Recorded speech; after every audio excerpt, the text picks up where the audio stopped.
Assalamualaikum everyone! How are you? Kumukulo na itong pinangkulok ang tubig. Ayan. Ito ilalagay ko to dito. Maglalagay ako ng isa nito.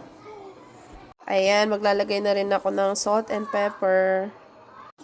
Ayan. Kulong-kulo na siya. Ito yung gusto kong kulong-kulo talaga. Yung kamatis, oh.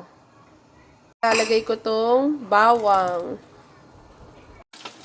Ayan, kumukulo na siya. Ang spinach.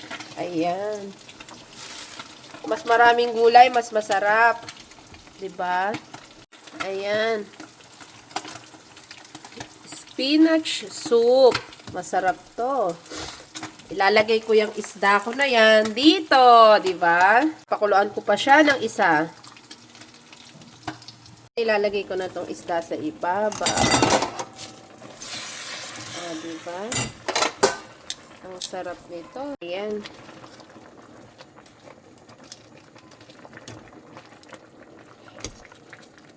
Iniintay ko na lang yung kanin na maluto, yung sinaing namin. O, ayan. Ready na ang ating sabaw.